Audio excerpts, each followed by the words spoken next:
Let's talk about that and more with Congresswoman Kathy McMorris Rodgers of Washington State. She's a member of the Republican leadership in the House. She's chairwoman of the House Republican Conference. Congresswoman, thanks for coming in.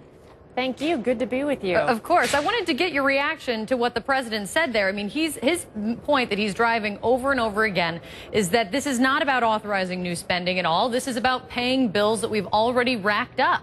So how do you counter that?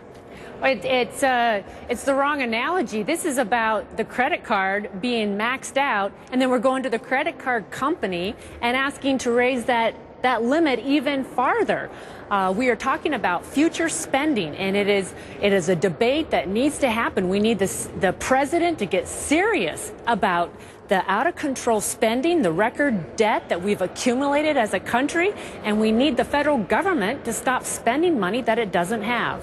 I understand that you are making, and Republicans are making an argument about cutting spending, but when it comes to the debt ceiling by definition isn't about authorizing new spending. It is about paying the bills that we have already racked up. So are you just trying to say that you want to have this conversation together at the same time? This is raising the debt ceiling is like raising your credit card limit. And historically, this has been a debate. You look over the last 4 presidents in this country, and there's been a debate every time it has come to raising the debt ceiling because there's a recognition for years now that the federal government has been spending way more than it should, way beyond its means, much more than it's actually bringing in. And now we cannot continue to kick this can down the road. We've come to the end of the road. It is time for us to stop spending money we don't have. Former Republican Speaker Newt Gingrich is not exactly conflict averse, I think you'd agree. And he has warned the House Republicans not to take up this debt ceiling fight. Listen. Asking Barack Obama not to be a big spending, high taxing liberal is a denial of everything we've learned about him in his career.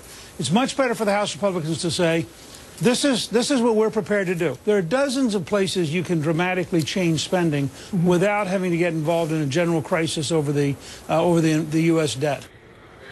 Does he have a point? Do you think this is a message from the former speaker that's worth heeding? Well, we definitely want to work with President Obama, and we're at the beginning of the 113th Congress.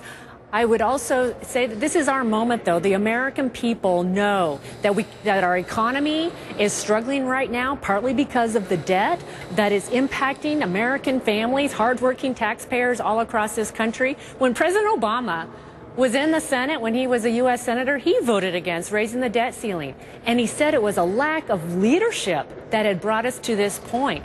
And so I would, at the beginning of this Congress, hope that the president would make this a new start where we could look at this and that we'll actually get a budget in place. The Senate hasn't passed a budget now for 4 years. The president, unfortunately, yesterday said that he's going to delay his budget.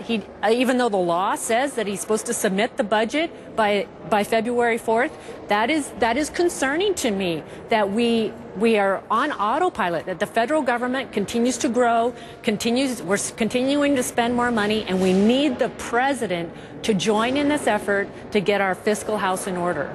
You're quoted in telling Politico that a government shutdown seems surely possible. You said in part that I think it's possible that we would shut down the government to make sure President Obama understands that we're serious. And the point President Obama is making and has been making, especially this week, is that House Republicans are holding the American people hostage to prove a political point. I mean, do you see a government shutdown on the horizon? Because it's hard to argue with that point that the president's making, because the American people don't like gridlock, and they surely don't want to see the government shut down. No one wants to see the government shut down. But what we need is for the president to get serious about addressing the out-of-control spending. Under President Obama, we have spent more money. He has spent more money than any other president in this history. Actually, the combined total from Washington up to George W. Bush, President Obama has racked up more spending, trillion-dollar deficits, and it's time that he join us in this effort to get our fiscal house in order. What is a drag on the economy is the spending. That is what is hurting hardworking taxpayers right now, and so we need him to join us in this effort.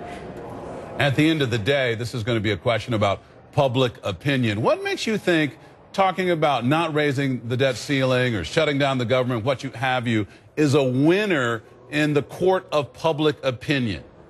Well, again, we don't want to shut down the government, but in the court of public opinion, people also know that the federal government and the out-of-control spending is unsustainable. And large majorities of the American people want us to cut spending, to start making the tough decisions, to balance our budgets, start living within our means. The American people, in their own families, they understand that you have to do that. You have to make the tough decisions. You have to get your budget, you got to put it in order. And they expect their elected officials and their leaders to do likewise. And that's what needs to happen over the next few weeks as we approach all of these fiscal debates. So you think it's possible that there could be a shutdown of the government, but you're saying you don't want to shut down the government? No, we don't want to shut down the government. What we want is for the president to get serious. And as I mentioned earlier, we don't even have a budget in place. To think that we are running the federal government, this $3.7 trillion enterprise, without a budget, I think it blows most people's minds. It blows my mind. We need to get a budget in place. We need the Senate to pass a budget. We need the president to at least propose a budget. That's pretty foundational. And the ways that we leverage and make this happen comes at points like this where we're talking about raising the debt ceiling, the sequestration, and the continuing resolution. Unfortunately, Congressman, we're going to have to leave it there. I think everyone would agree it would be great to see a budget pass Congress, but I think right now everyone's a little bit more worried about facing the debt ceiling crisis yet again. Congresswoman Cathy McMorris Rodgers, thank you so much. We'll definitely be talking with you a lot. Thank you. Thank you. Still ahead, a stolen train goes